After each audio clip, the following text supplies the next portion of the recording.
You're listening to CreepGeeks Podcast.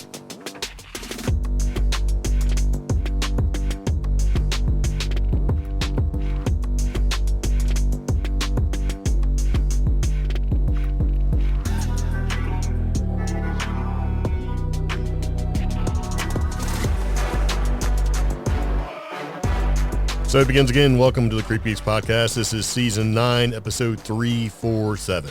Fake meat, Soylent Soup, turkeys pardoned, soothing beasts, and SETI AI. Yeah.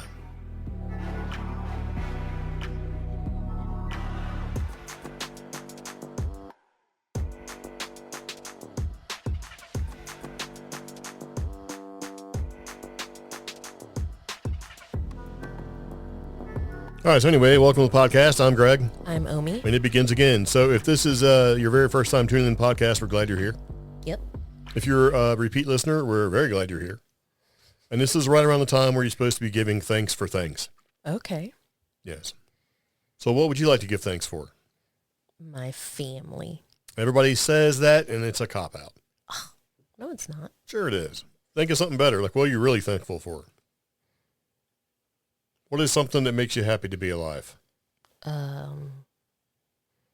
husband and my dog. Wow. What? Those are like the standard, look at me, I'm so puritanical. No. Come on. I can't. Bacon? Oh, there you go. Bacon's good. I like bacon. Kindle Unlimited? I mean... I am thankful for Fast Break candy bars because they are delicious and they are so far the only candy bar as of 2020 that to me tastes the same. That's... Everything's been tasting weird and I don't like it. Yeah. Texture's different. Taste is different. And it's kind of like, oh, is it because I had COVID? Or is it just because things are changing? Or is it both? So... this is not we're not going to get into, no. We're moving into the podcast. You can talk about that in a minute. No, I was just going to say a content creator I follow, he's avoided COVID since 2020, and he finally caught it this year. He's all like, it sucks, right? And so he's a famous content creator baker. So now he's very worried that things are tasting different now. So, yeah. Yeah. It's like, welcome to the club, dude. I'm like, oh, man, because he's very talented. Yeah. Yeah. And now his stuff's going to taste off to him. Everybody's like, this is going to be great. And he's like, I don't believe you guys. I don't believe you. Yeah. Yes. So, yeah. What's the dog doing? He is napping. Yes. Yeah. Nap. He's acting like he's napping, but he's just really... paying attention. Sorry. All right. Yeah. So we're going to move into the podcast. We broadcast paranormal and strange stories and weird stuff that we find to be interesting off the internets to you from our undisclosed location in Western North Carolina, broadcasting from a bunker. Yeah. You may or may not hear weird family-related noise. We'll just leave it at that. So guests and visitors and junk. So it is what it is. Mm-hmm. So this particular podcast episode is brought to you by BARLEY'S Bites, and BARLEY'S Bites is dedicated to providing top-quality homemade dog treats for every doggo to enjoy, and all the treats are made from fresh, healthy ingredients without any harmful chemicals, ensuring that your pet receives the best nutrition possible. It's very nice. And seal approval from Jack. He loves them, and the neighborhood dogs like them as well. Yeah. Quick So side good note, stuff. I had to distract the neighborhood dogs and throw a very big handful of the liver treats one direction and basically get me and Jack in a different direction. And it worked. Saved. So, and they are made in the USA, USA ingredients. That's important. Yes. Especially as we move into the podcast with some of the topics that we're going to talk about. Yeah. All right. So, in our last podcast, we talked about a bunch of stuff, and I don't remember pretty much what it was. I'm tired. I don't remember nothing. Yeah. You don't remember anything. Nothing. Yeah. All right. We have some noise upstairs. If you listen real hard, you probably can't hear it, but I can hear it. It's like, Our podcast is like the telltale heart. I know. It's like Everybody else is like, what are they talking about? It's like upstairs. There's an upstairs to the bunker. So, okay. Do you want me to talk about this one? Yeah. Yeah. So there's been an update, but originally a few days ago, one of the girls who was convicted of harming one of her friends, because Slender Man told her to, actually escaped custody. And the headlines, obviously, I don't know if these news entities are trying to get SEO or what, but they all worded it very weirdly, like Slender Man attacker escapes. But the Slender Man attacker is what she's being called.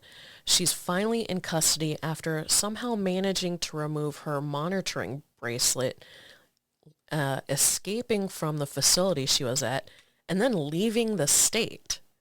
So she was convicted in the Slender Man stabbing more than 10 years ago, and somehow managed to remove her Department of Corrections GPS monitoring bracelet and left a group home.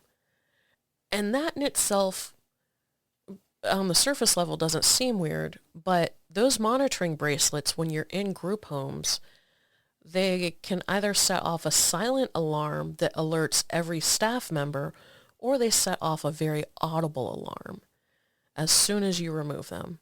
So it's kind of interesting that she managed to escape. The police received a notification around 10:30 p.m. on Sunday that she had finally been found and located, and she was detained in Illinois. So she was found at a truck stop with another person. They're not identifying people, but this girl, she basically was convicted of stabbing a female classmate in May 2014 repeatedly. At the time, the stabbing was motivated by an effort to appease Slender Man, a fictional supernatural character, and to prove he was real. We all know Slender Man was like a copy pasta from Reddit. Yeah. But for some reason, so many preteens and teenagers believed in it that some of us in the paranormal community believe a tulpa was created, or a manifestation. If enough people believe in something, something can possibly manifest. Well, these girls believed in him so much that they almost tried to kill one of their classmates just to prove he was real. Oh, they tried to kill her. I mean, it wasn't attempted. I mean, it was attempted because they didn't follow through, but it wasn't like they almost tried. No, they did try. So, yeah. It's just weird that she was able to escape, and it makes... Well, she probably had help, or the facility is poorly run, underfunded, or whatever, and doesn't care about their equipment. You know what I mean? Yeah, those would be the logical things. I'm sitting here like, Slender Man helped her. I'm thinking that the majority of things were like, how did that happen? It's just usually due to ineptitude for whatever reason, or a myriad of reasons. Mm-hmm. Especially if it's like some kind of like government-run facility. They're all like Department of Motor Vehicles, man. You know? It's like, you got the ankle monitoring bracelet that shocks you when you take a shower, right? If you didn't, stuff like that, right? Here's the thing. This is 10 years later. And Reddit has changed. All the underground internet places have changed. Copy pasta is being talked about in like open conversation. Yeah. Slender Man, there's been at least 2 movies. I mean, I think in a video game, or he's in a game. A lot of times when you're in these group homes and your type of conviction, you're prevented from using social media and stuff like that. Well, she's been in there long enough. Maybe that's a privilege that she has. Yeah. So I wonder, And what kind of facility? Because, I mean, she was a youngster. Yeah. So she wasn't like an adult. Who knows, man? Yeah. Who knows? But anyway, I'm glad she's caught, and she needs to keep doing her time, because personally, I think that was an excuse. Yeah. I think she was... Well, because I remember reading about this and paying attention to it a little bit, and my gut was like, she's not, come on. Yeah. She's just a malicious kid. Yeah.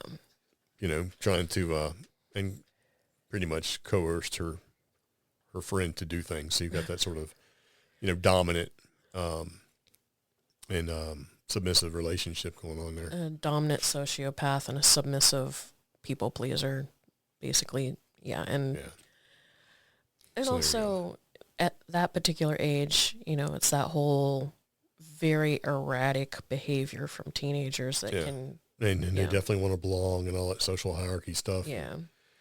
Yeah. So... Which, if you're a teen listening and you're worried about that kind of thing, don't, because it doesn't mean shit. When you get older, none of that stuff actually mattered at all. Yeah. The idea of belonging and all that stuff, it definitely has a place and it definitely helps centers you in your universe, but it's really not important. It's not. Because one day you'll wake up and realize, let's just say 40 years old. I'm 40 years old. I can do whatever the hell I want. It doesn't matter what you think. And it's liberating for people that find out earlier. Yeah. And I'm not talking about the people who are like, I hate everything, I'm antisocial, so I'm going to do whatever I want, because that's also a coping mechanism. I can't belong anywhere, so I just won't belong. I'm talking about when you wake up and you're just freed in the fact that you can do whatever the hell you want. If you want to wear black socks all the time, you can. If you want to wear mismatched socks, you can. If you just want to run around doing whatever you want to do and not care, if you don't, you can. If you want to eat steak for Thanksgiving, you can.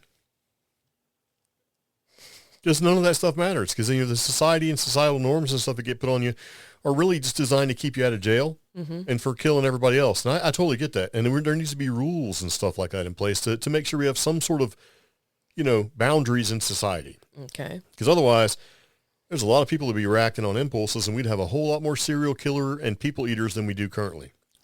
I think it's funny that growing up and as a teenager, like for me and a little bit for you, it was just say no to drugs. And now today, you and I are sitting here saying, just say no to social constructs unless they involve crime and eating people. Pretty much. Well, it was the whole, the just say no to drugs thing was so... yes, it's there are drugs that are bad, but the way it was put out there and the whole Nancy Reagan thing, just say no, and they were on Tipper Gore and all this other crazy stuff, it's like they had an opportunity to set some guidelines and boundaries with that sort of thing that actually made sense. Instead, they spent more time, wasted effort on the whole war on drugs thing.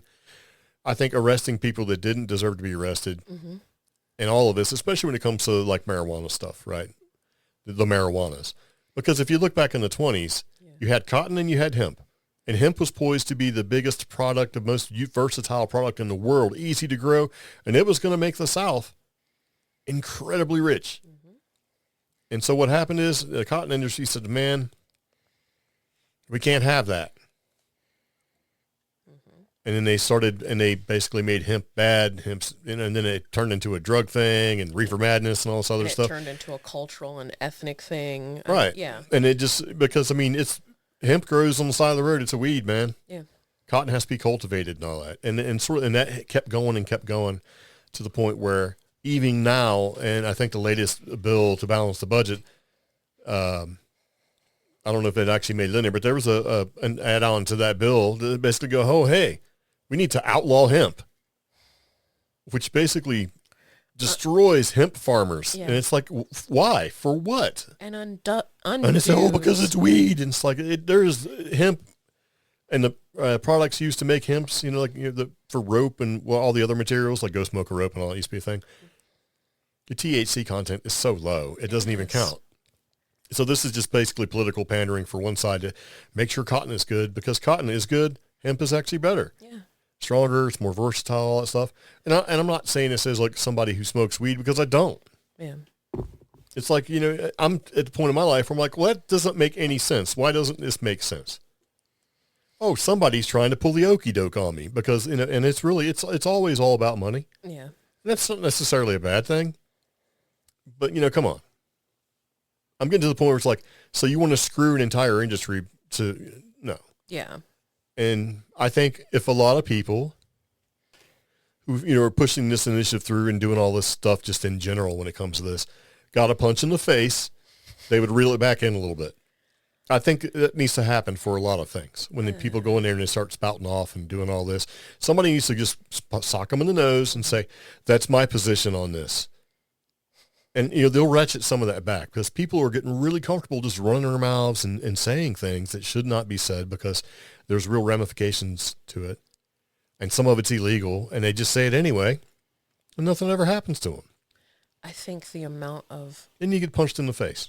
Uninformed or almost fearful stuff that's coming out about drugs in general is just... It's becoming detrimental. Oh, it's been detrimental. Yeah. Not just from like a societal thing, because I'm always about, things become accepted and become illegal when society changes their mind. But at this point, it's not just affecting culture and society, it's also affecting economics. Like you said, cotton has a higher environmental impact than hemp does. Yeah. Not just in growth, but in production. Right, the entire process. Yeah, the entire process. But then there's other things as well, like, let's just say I want to look into the next 2 years becoming a mushroom farmer.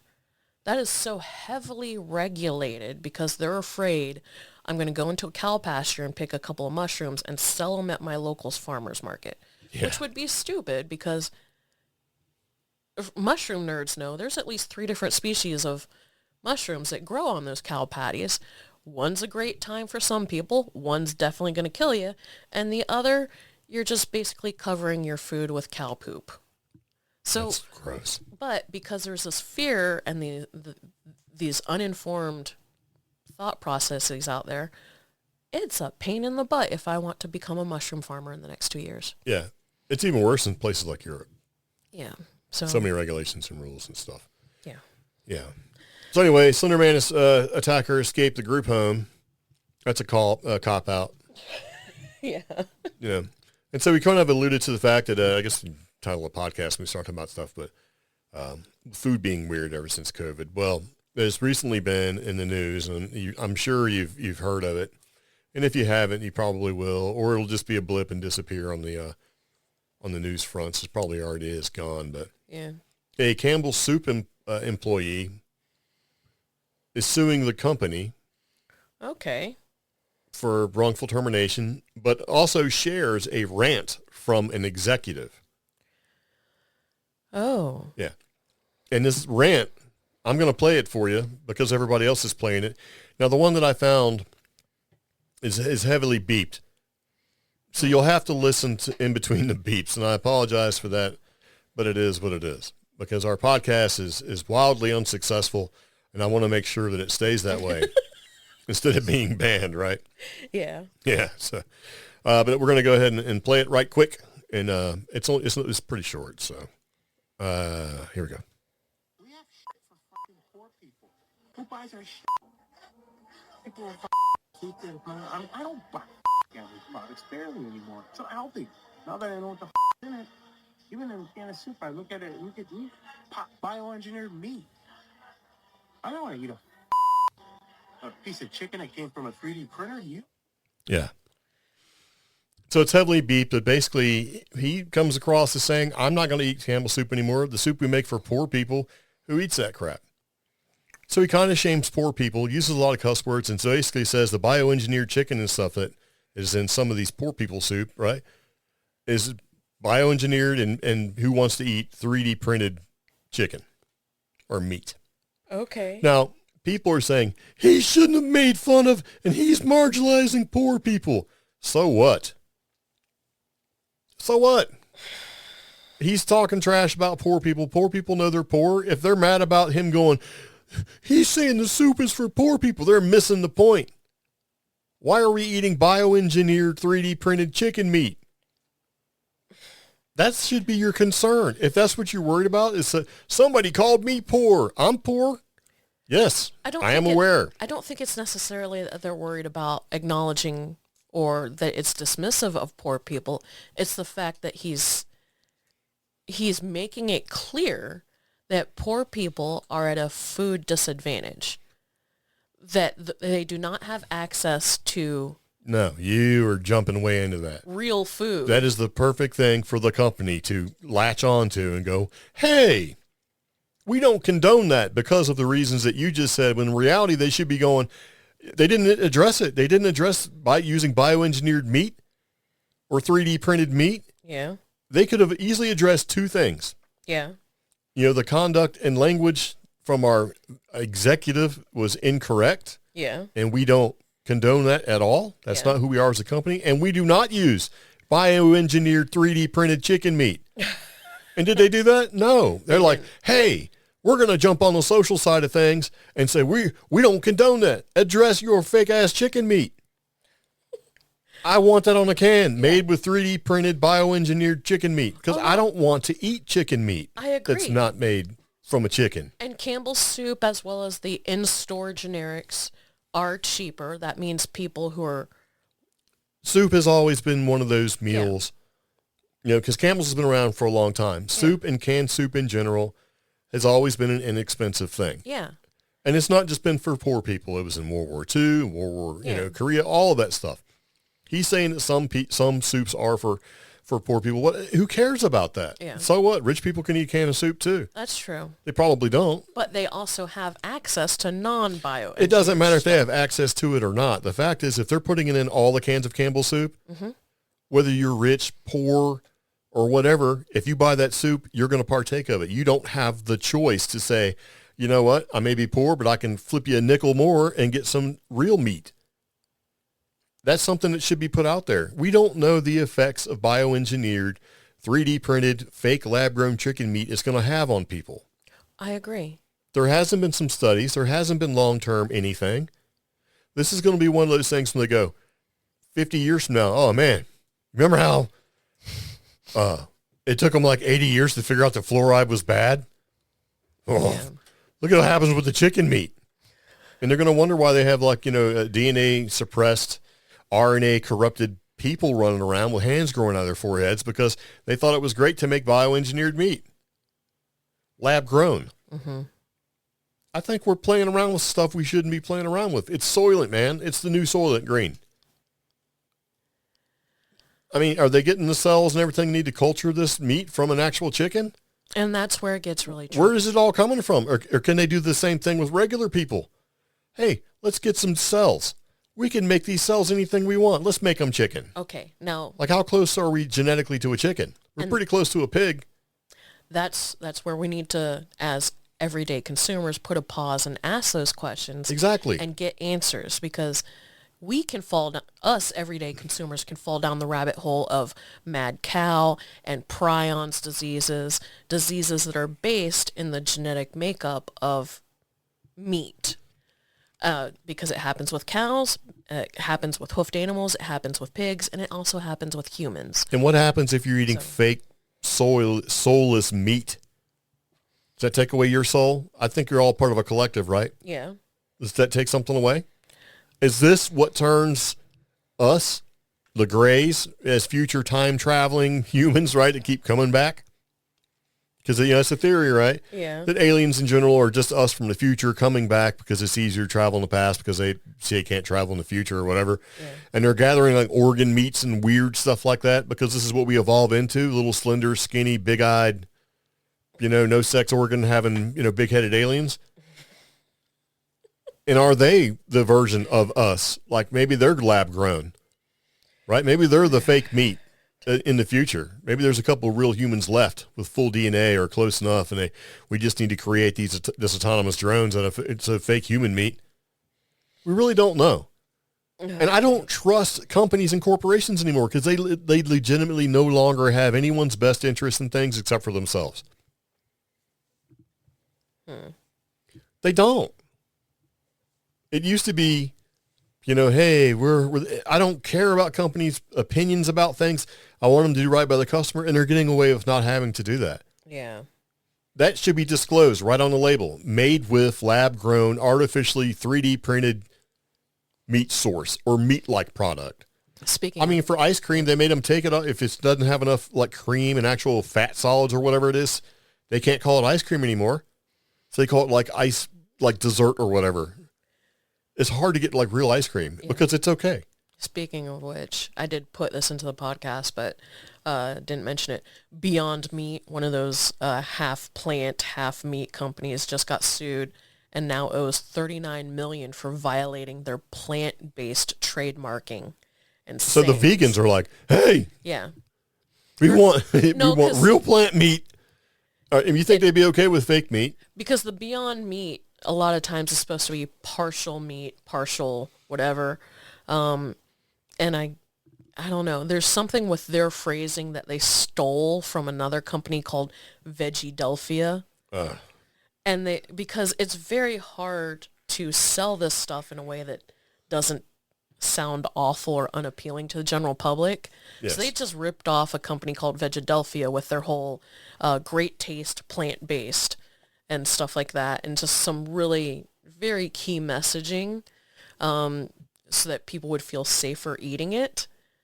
Well, they just got busted. Now they owe almost $40 million to this Vegedelphia company because they're trying to ease our fears of these weird hybrid meats. And I don't want my fears alleviated. I want a choice. Yeah.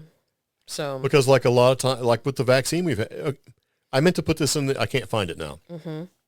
But there was an article basically saying that, hey, there's an RNA organ that we have in our bodies that we just found. A ribonucleic acid-based organ. You know, because your skin's an organ. You know, you have organs, right? Yeah. Every once in a while, you find a new one. And they found this. They said, there's an RNA organ in our bodies, and it's the first time we found it and all this other stuff, right? And what does it do? We don't know what it does. And I'm thinking, well, you sequence the human DNA, right? You know about the chromosomes and all that stuff. And how does this organ just go unnoticed?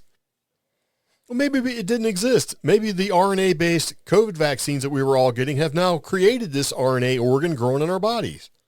I don't know. I don't either. And there's usually just enough in these articles to make you go, what? Is this for real? Is this another thing I need to crap in my pants over or what? You know what I'm saying? But I mean, you would think after everything has been done and all the health advancements we have and all this, they would find an RNA-based organ in our body. I mean, you got DNA and you got RNA. That's what actually makes up the human body in general, right? We know it exists. You got DNA and RNA. They've been kind of together from the start. How did we miss this? Maybe it wasn't prevalent until we started putting RNA-based vaccines in our body. And people are going to go, oh, anti-vaxxer. And it's like, no, man. This is this okie doke that's been perpetrated. Because, you know, like when people were dropping dead from having heart issues and heart problems and the youngsters and stuff, people are like, that's not the vaccine. There's warnings for it now. You know what that means? It could be the vaccine. It's like everything terrible that was said about the vaccine, 80% of it's true. And all the people saying, oh, you're just a knucklehead because you believe that way. Well, you're kind of right. The person that believed, hey, this thing is probably bad because it doesn't make sense to me, are right. And like the whole mask thing drives me nuts too. We wore masks because whatever. But the masks that they were telling you to wear, they don't do the job. They say right on there that they don't work. So, I mean, come on. If they were really going to be cool with it, and there's countries did it way worse than we did, where they really locked people down. And they caused aggravation and heartache and distress. And a lot of people died in hospitals alone, flat on their backs because the vaccine, COVID's so bad. And it's like, that is a huge humanitarian disservice that was done. You know? I couldn't even imagine.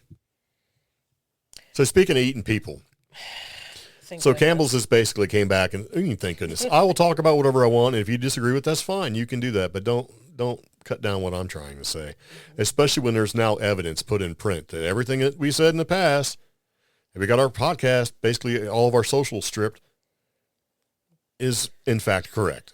Some of it is. 80%. But you couldn't even say the COVID word without being banned on social media. That is bullshit. And, you know, when they do stuff that hardcore, yeah, you know they're wrong. Oh, everybody is always wrong. And what we all fail to realize is that we are living in a time where information is A, available as it happens, and B, we are living in a time where we get to see science in progress. And C, if you pay enough money, you can censor social media. That's true. And that is absolutely true. So That's also been proven multiple times. while some things happen, such as weird vaccines or strange vaccines, we also see what works and we try to adapt to what does work. The problem is the application of the knowledge learned.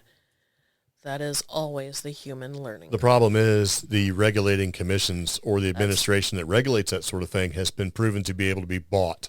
That's very true. And that needs to not happen. Yeah. For something like that with the health of our country and people in general, and you can just buy results and you can buy a fast track, get your vaccine or your medication released, Yeah. that needs to not happen.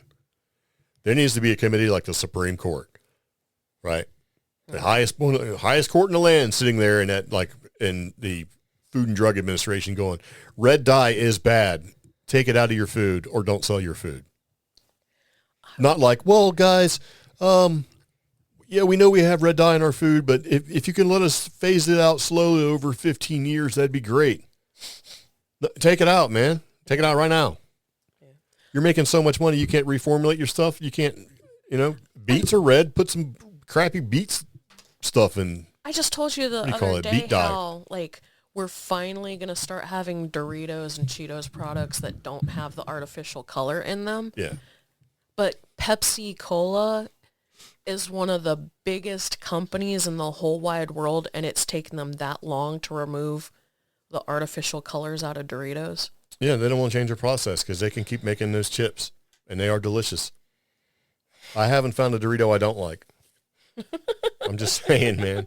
And I get it. It all saves them money, but at the same time, at some point there has to be if only there was some kind of regulatory committee that could basically say stuff like that. Like, no, you got to take it out. Yeah. And they could call it something like the Food and Drug Administration and put people up there that are just immune to the whole, hey, let me give you some, it happens in far. It's just that we've gotten to the point where I think people are okay with people in those positions are okay with taking the money, the kickbacks or whatever. Mm-hmm. It's normal. Everybody does it. Oh. And it needs to not be.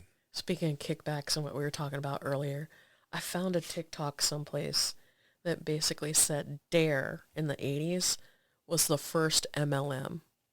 Because, because the cops who went into the schools and did the Dare programs got kickbacks and initiatives and whatever for doing them. So the more schools you signed up and the more cops you got to go into the schools, the more rewards you got. Yes. And I'm like, They also did that with the offshoot programs too, and some of the Just Say No campaigns. Yeah. And my favorite, a lot of places are doing it now for DUIs. Oh, yeah. Well, the cops get extra vacation and extra incentives and things like that for the more DUIs they get. So if you get pulled over, right, and maybe you're slightly deaf and your speech is a little off because you can't hear your own speaking voice. Yep. It's like, can you come out of the car right now so we can give you a field? And boom, everybody, one cop is this magic DUI magnet who captures all these people who are DUI. And he doesn't care. He just runs them through the system, destroys your life while he's getting an extra bonus points. Oh, yeah. Because, it's up, and you'll hear cops say this, well, it's up to the courts to decide how this gets handled. But you initiated the process. Yep. Jackass. You did this. And they don't care because that's how they get away with it. Well, I used all my knowledge and stuff to determine that this person was breaking the law or whatever. Now it's up to the courts to administer the justice part of it. Well, if you go into this wrong to begin with, it wrecks and ruins regular people. Oh, I have lots of thoughts on that. I used my knowledge at the time. Oh, I have a lot of thoughts about that. And it's now. We have talked about no less than 7 instances where police officers have arrested people for drug charges for frosting off of Krispy Kreme donuts that they had found in the floorboard of the car. And it's like your whole entire thing is being a law enforcement officer and loving donuts, and you can't identify icing off a donut? Yeah. So you're going to wreck somebody's entire life and they get fired from their job and all this other stuff for frosting. And some of them were like, well, I administered the test, where they can put the little bit of whatever they suspected narcotic is in the little shaker tester. Yeah. And it turns the color of drugs. And it's just frosting, the glaze. It's like, man, we need to do better.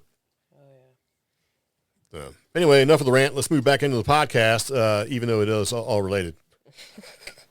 Yeah. So with all that being said, not to fearmonger or anything, but there has been a fact check done. Yeah. According to USA Today, lab-grown chicken is sold in select restaurants, not grocery stores. Fact check. Yeah, because we did the article about it being sold in 2 very specific restaurants in the United States. Yeah. So the claim is that U.S. grocery stores are selling lab-grown meat. And this has been a thing, too, where people are going to grocery stores and they're looking at the labels on the meat that comes prepackaged. Yeah. That looks like it comes from the back, like the butcher side, and it doesn't actually say meat. And that, when you look at there's like a little barcode that you can scan, and some of them have little QR codes where it basically says that it's not meat. Oh. And one guy was like, I went to Kroger and I went to Smith's and rattled off, Walmart. I rattled off a whole bunch of these grocery store type chains. Mm-hmm. And basically that's what he was saying. It's just like, and a lot of people are starting to say that. Now, I will say that the last time I had a McRib, which was recently from McDonald's, it did not taste right to me. Yeah. It tasted like a McRib, but not like a McRib. The texture was different. The sauce was different. Everything was different about it to the point where I didn't like it. And McRibs are garbage to begin with. They're not good. They never have been. I've never liked them. Exactly. But you do it because it's like, it's McRib time. Once a year, sometimes twice a year, you go out there and you have your McRib. You can go out there and hurt yourself. People hurt themselves for less. And it was weird. It was off-putting. And I'm like, man, there's something wrong with this. I asked my brother. He was like, nope, it's just as delicious as it was before. And the way he said it was like when your wife or your significant other makes something that tastes like trash for dinner and you're like, this is amazing, baby. You know what I mean? No. Because you want to appreciate. Well, some people have to lie. Some people can't be honest and go, I did not care for this. Because then it turns into, well, then fine, you make it. I'm never making you nothing to eat again. But they're okay to say it to you. I didn't like it. And then fully expect you to keep on making dinners when you make them. And there's a lot of husbands and other significant others that basically will lie to your face and say it is amazing when it is 100% trash. And at that point, you wish there was a child around because children are brutally honest and they'll be like, I don't like this. And some of them will get, they'll throw it on the floor. Even a dog will look at you with that look on its face like, I hate every bit of it, but I'm going to eat it because I love you. Hey, none of our dogs have ever liked the McRib. So me and every That dog is we've not ever true. had, Ben would sometimes eat them. He loved the pork patty product. He loved the one we got Ben from would the eat a store. rock if it looked like an M&M because he'd steal them. Ben ate a spool of thread. So, hey, not a good judge. your uttered statement is proving my point. But the other 2, okay, so we're batting. You are only batting 1 out of 3. Negative. Because the one that we currently have looks at it with disdain and pitifulness in its eyes, and then when you're not looking, still eats it. The other one, Pepper was like, this is poison, and I want no part of it. Yeah. Because Pepper was like, I smelled it. It doesn't have the fat content or the protein, the crude protein that I need. I am not interested. Pretty convinced she could smell bioengineered products. Absolutely she could, because she did not eat any Walmart meat whatsoever, hated McDonald's with the exception of the quarter pounder, which is one of the few listings they have that says meat. But she'd let it sit in her bed for a day before she ate it. Yeah. Well, that was her last resort. Yeah. Well, I guess they're gone. I guess I'm going to starve now, so I'm going to break into my cache of meat. And it's like, I think you'll be okay, Pepper. We only left you for a couple hours. Like, nope. They're gone. I'm on my own now. So, yeah. But, yeah. No, I don't think, fake meat. If they could do that and get away with it, they would. 100%. Let's use McDonald's, for example. Let's charge $10 for a Big Mac combo. Make it smaller than it's ever been. And then say, we're bringing back the value menu, guys. Everything is 25 to 30% smaller than it was before all this. The price is still higher. You're not doing me a damn favor. McDonald's has become, if McDonald's went the other way and said, hey, man, we're using real food stuff, making big, bad, juicy hamburgers and stuff like we used to, and it's a little bit higher in cost, people would buy it. But it's been working for it's these trash. companies for 40 years because bringing back is the same thing as classic Coke. So bringing back, it's the same thing. So if they've been getting away with it for 40 years. Well, classic Coke was because allegedly they lost the recipe. Whatever. Well, I was around during this time. I think you were still a baby. Mm-hmm. They created new Coke. It was a new formulated Coke designed to compete more with Pepsi. And some people liked it and most people hated it because they wanted the old Coke back. The old Coke tasted a certain way. The new Coke was too sweet, not enough carbon, whatever it was that you didn't like about it. And I had the new Coke and it tasted like a crappy version of Pepsi. Because Pepsi was killing them on TV with all the ads and stuff. And then they came out and said, we lost the recipe to the original Coke. Yeah. But we think we can bring it back. And then they called it Classic Coke. And New Coke went away. That was the reason behind that. Yeah. I mean, as far as the fast food wars and all that crazy stuff, there was a company that was trying to go out of business. And they said, you know what? Here's what we're going to do. We're going to make these big, giant hamburgers and charge you $9 for them. And people were like, you can't do that. You're going to... And it was called Hardee's. And that's what Hardee's did. Hardee's and Carl's Jr.'s had these big, giant hamburgers that you paid Angus beef prices for because that's what it was made out of. And shockingly enough, people got all into it and started buying them. I did. Yeah. Like, this is great. Even the Big Mac is trash compared to the way it used to be. Even the Whopper is technically trash compared to... If you look at this little sliver, the meat you get in there, it's like not even... Sometimes it's just barely... Not even a quarter-inch thick. You compare that to a hamburger from the past, where it's like half an inch thick. I mean, Hardee's still does it. They get like their monster burger is like half an inch, and you get two. It's like, wow. I don't like how pale my Whopper was today. So yeah, well, it did taste good. I'm a little nauseous though, so we'll see what happens. This fake meat bioengineering stuff is probably going to kill us all, and I think we all have a head start. Okay. Yeah. So, speaking of turkey. And chicken and just fowls in general because, Thanksgiving really is kind of known for the bird. Mm-hmm. There's been a recent altercation with a bird and an eagle, as a matter of fact, here in North Carolina that made the news. And I thought it was amusing and kind of sad and kind of gross all at the same time. Okay. So evidently there was a North Carolina driver who had a bizarre incident where a cat crashed through her windshield. Right? Oh, this has to be a teacher. And this cat was actually dropped from a bald eagle, a big old eagle. Just like whatever reason didn't have a good grip and let it go, and it went through her windshield. So she's freaking out because, of course, this thing came through her windshield. Then she looks over and there's a dead cat in her passenger seat. So now she's even more freaked out, and she's slightly saddened by its fact that it's somebody's cat. Oh. And that made me think of WKRP where they tried to push out live turkeys to give away in like Cincinnati. And it's like pandemonium and dudes reporting on it like it's the Hindenburg incident or accident, whatever you want to call it. And then the quote was, "It's God is my witness. I thought the turkeys could fly." Which, it makes you think about it. You don't really think about it. I mean, sure, they can fly a little bit, but it's like the Pinedale Shopping Center is being bombed with live turkeys. I tried to run up on one last year. And do what? Here in the driveway. I just wanted to scare it off because it was scaring off the bunny rabbits. Some get scared. Some are ready to fight. Well, I ran out there, and it flew to the top of one of our trees, one of the big trees. Yeah, they can fly a little bit. Like 50 feet? That's a lot. So can chickens. I've never seen a chicken fly that high. Yeah, they can do it. And so can roadrunners.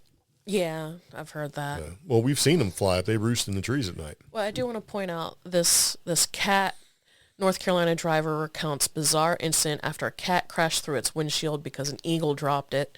This happened near Robbinsville as this woman was driving to her job as a bank teller in Cherokee. Yeah. This is on US-74. A very long time ago, we did an episode about a Birdman sighting outside Robbinsville.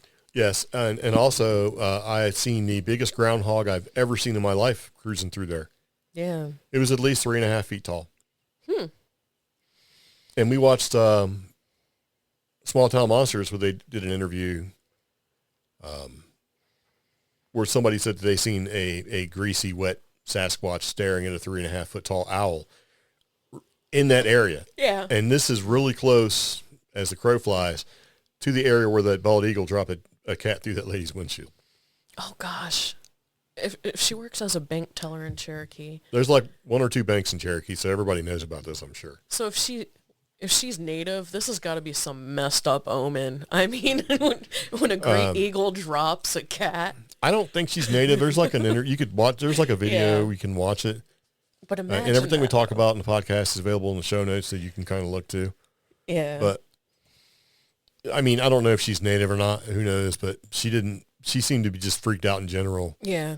You know. But imagine telling your boss. Because see, if something bad, if you according to what you see with native people, they won't tell you about stuff like that because then you just perpetuate it and it makes it worse. Oh, yeah. And that's not uncommon, actually. That's kind of the way it is. You know, don't start none, won't be none. Don't speak it into existence, the whole thing. So it's not just a native thing. But yeah, this is like where Bryson City and Cherokee and all that sort of mentioned. We've been on that road, 74, and you got 1928. As a matter of fact, they're sitting in the park that we drove by every time we went into Gatlinburg to do. Oh, yeah. So we've been through there 3 or 4 times, and they're actually doing this interview at that rest area or the public bathroom place where we talked to the dude after we left. Oh, yeah. From the place where we called seeing the Cherokee Lights, and talked to that guy for about 3 hours, and he gave us some ceremonial sage and all that stuff. That's exactly where this is. I can see it. But yeah, this lady's windshield looked like they shot like a 18-pound frozen turkey right through it. It's a huge hole. It's crazy, man. I was on the radio this morning, and the radio station that did my interview today was doing a turkey trot, a turkey fundraiser. Really? Yeah, so how weird. What a coincidence. Yeah. I think it'd be even more of a coincidence if it wasn't close to Thanksgiving. You know what I mean? Yeah. Take that for what you're like, you know. But yeah, the lady's name is Melissa Schlarb. Yeah. Okay. And she was talking about it. I drive this road every single morning, but this time I did see the bald eagle coming from a distance, and I'm not used to seeing them there.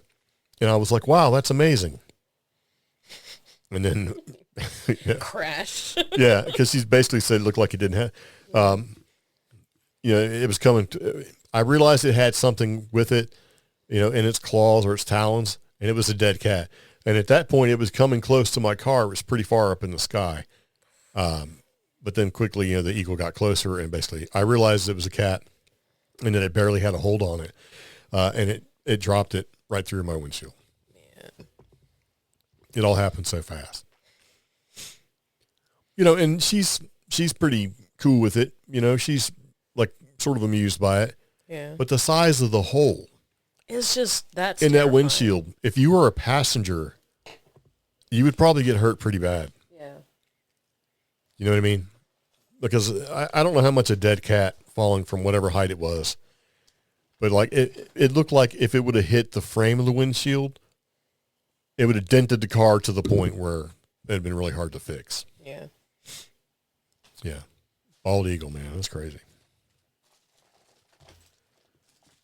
Be even weird if it's like a pig, a little goat or something like that. You say, Mothman dropped a pygmy goat through my windshield. And people are like, you're a liar. So I thought that was pretty weird. But since we're talking about North Carolina, I figured I'd put this in here. There's an environmental group who's actually suing the U.S. Forest Service over logging in the Pisgah National Forest. I actually know a bit about this. So I'm just going to say what it says on this a little bit. Because I don't want to get all into it and talk about it too deeply because I don't care that much. But it's one of the comments in here that I like. So basically, they're deforesting a certain spot here because of the way the flood from Helene happened and the fact that they need to make a burn buffer because things catch on fire and burn out of control. And so they're clearing some things out. And this environmental group is basically saying that there's rules and regulations to it and there were steps that weren't followed that you should be doing. And we don't like that, so we're suing you. And one of the comments in here is like, they're clearing out debris from Helene, which is creating a huge fire risk right here. But the environmental group was more worried about the processes and things like that involved in actually doing it than why the reason that they're doing it is happening. There was so much debris that got pushed out from the flood that came through. We have huge areas that if it goes up at all, it's going to just burn like crazy. Last year we had at least 9 fires in this area that we've never had before. It was all the time. Something's on fire, something's burning. And a lot of that was, unmaintained debris piles that were getting burned to try to get rid of it. And some just burn piles in general were catching. It's just crazy. And at this point, it kind of makes you just like, so the environmental group is worried about the rules and not looking at the reason why it was being done in the first place. And that's, I think, a little bit of a problem. Because this is kind of what happened in California. Yeah. Well, the environmental, we need to let it lay where it is. We can't be changed and we can't take it. And then the whole place burns to the ground. Whereas before some of these rules and regulations were put in place, people were allowed to go collect firewood and things like that and brush, and it would clear the brush out. And they had way less instances of forest fire. But then they created we can't tax that properly. So you have to let it lay, which was the real reason. But they used environmental rules and regulations to make it more an honorable cause to be a part of. Yeah, I follow a content creator. Her name is Black Forager, and she goes into this whole history of this sort of thing, like how the rules and regulations have been put in place and adopted by these not as thoroughly educated environmental groups in the thought that we need to leave these areas completely untouched and pristine. However, the people who were here before us, Native Americans, indigenous groups, and what have you, and even the early settlers, they realized you can still steward land and be good stewards of the land and maintain the land through proper cultivation, foraging for dead wood, getting old growth out of the way, or removing new invasive growth to keep our forests healthy. Yeah, you're supposed to thin. You're not supposed to let everything grow in a forest. You're supposed to thin it out so there's less competition, all that sort of thing. What I do appreciate is the Forest Service. This is the Appalachian Ranger District. We actually live in the Grandfather Ranger District. Right. They've been taking a very intelligent approach to not only addressing the Helene damage, but how they can utilize the Helene damage to make more sustainable improvements to the Pisgah National Forest. Because if the Pisgah catches on fire, all it has to do is hop up the Blue Ridge Mountains and then pop back down. And not only have you set fire to the Pisgah National Forest, the Blue Ridge Parkway, but you've also managed to set fire to the Piedmont and our Piedmont elevation range. So it could do tremendous. We could have another California. Yeah. So this... there's good intentions, but then again, like we said probably 20 minutes ago, uninformed intentions. Yeah. So. Because they even go so far as to talk about the blowdown. Well, you're supposed to auction off the blowdown. And it's like, come on, man. The company that was taking these forestry products, let's call them that, out of there, were contracted to do that. Yes. They were already contracted to do that. So it wasn't some secret handshake deal. They're on the hook to do it. And half of them and they're probably way behind. And your idea of, like, everybody's idea of a secret handshake deal, no, they were just a little more educated because some of these contract groups had to have certain federal level accreditations. Well, almost all of them did. And when people would complain about, FEMA and all that, now, well, there's 1,000 people here that could be doing the job right now. Well, the federal government needs to be qualified to do it. Yeah. Because what happens when you get out there and you build a road and all of a sudden the road collapses and you're not federally accredited, you're not licensed, you didn't follow the rules, regulations, all that sort of thing, then who's responsible for it? The federal government, which means that you're going to pay for it, the taxpayers. I mean, there's rules to certain things that are good and in place. And it's like, things get sort of the picking and choosing of what to follow and when to follow when it comes to rules and regulations. It's like, that's why we have problems with... Yeah, and then only allowing, since they're a nonprofit, they can do this, and since you're just an average Joe, you can't do this. Yeah. And, I appreciate Mountain True. They've done some really interesting waterway repairs and support of the waterways and environmental stuff for things like the French Broad River and the Nolichucky, but yeah, but this is... I have a problem with it because there's no foresight to it, where if they get this done now, it reduces the blowdowns that occur, it reduces the fire risk, it reduces the flooding risk 10, 15 years down the line. Exactly. They're only seeing them now. They're taking trees out of there. They haven't even had a chance to take the trees out of there and clean up and stuff, because you don't cause damage and then immediately stop and fix it just to keep causing the damage. You get done with the task and then you repair it. It's part of the whole reclamation of the area and all that stuff. And then we got these guys suing them, and they're going to lose. So it makes me wonder, if the Mountain True and the Center for Biological Diversity in this lawsuit, what are they really doing? Are they really that upset about it, or they need to make sure that people understand that Mountain True and the Center for Biological Diversity is out there doing the best for the planet, and then knuckleheads like us are talking about it, which is what they want. I mean, how much does it cost to file a lawsuit? Probably not a whole lot. Yeah. I mean, was it small business, I think it's like 30. It depends on where you're at. Small towns, probably like $30 to sue somebody, right? So, I don't know. It just seems wrong. Might be right. Might be wrong. Who knows? We'll see. We'll pay attention to it. Now, I understand if you're listening to this podcast and you're not from our local area, sorry. But if you've ever come up this way and you've gone through, Blue Ridge Parkway, Smoky Mountain National Park and things like that, it's all in this area. Yeah. So.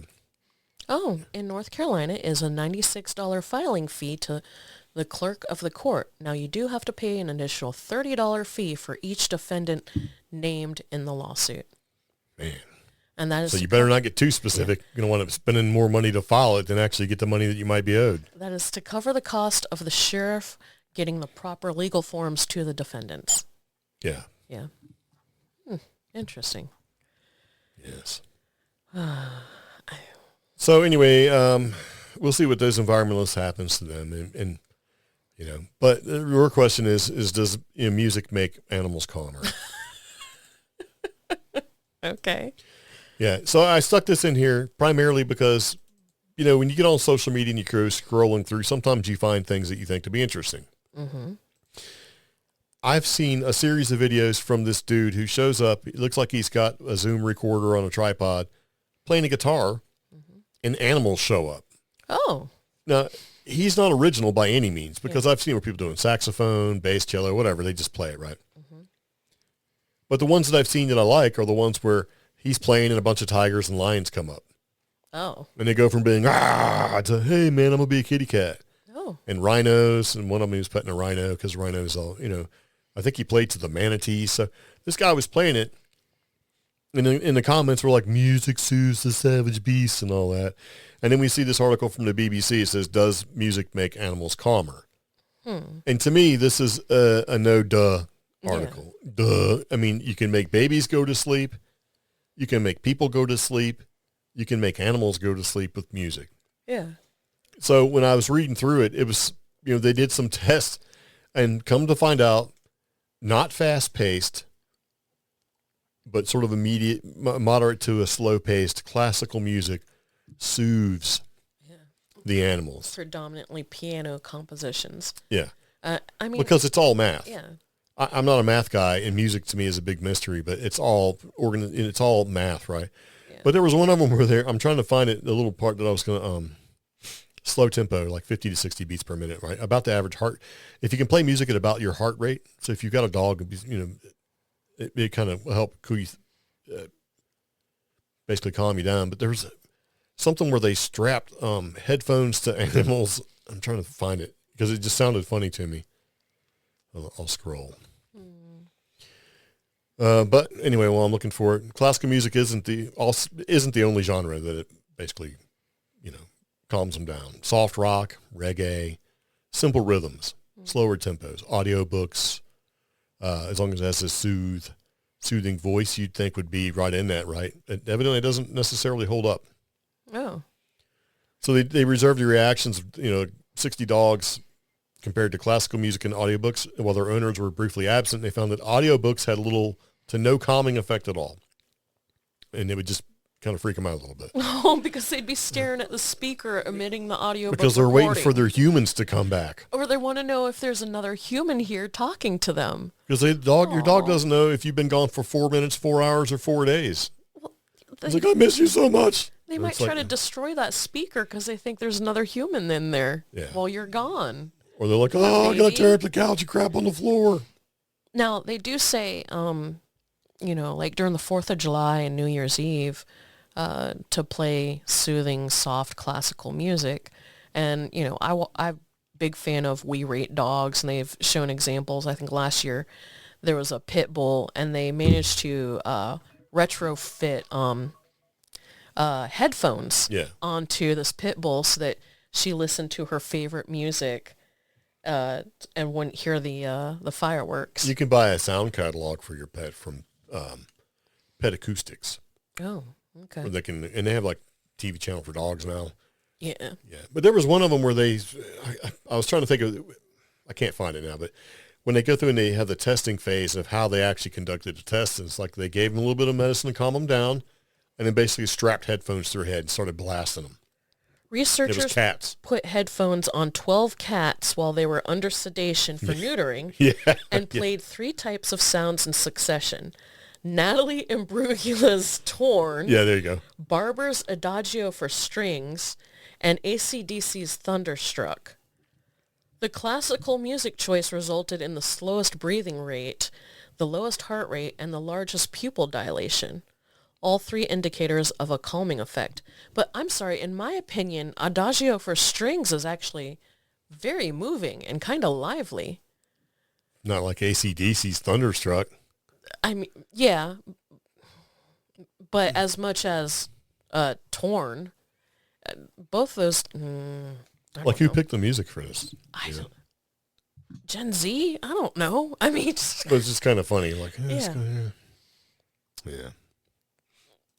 That's weird. And if you follow the link, you can find answers to other life's mysteries, like why is your dog rolling poop? So if you're interested in that sort of thing. I want to get Jack some headphones. Yeah. Well, he doesn't need headphones. Yes, he does. He needs everything. He's wearing a sweater. He's fine. So anyway, every year they, I'm not sure what president actually started pardoning the turkey. But I thought so the president pardoned the turkey, right? Mm-hmm. But I thought this was kind of funny because the turkey seemed to know what was going on. He's like, oh, I'm free.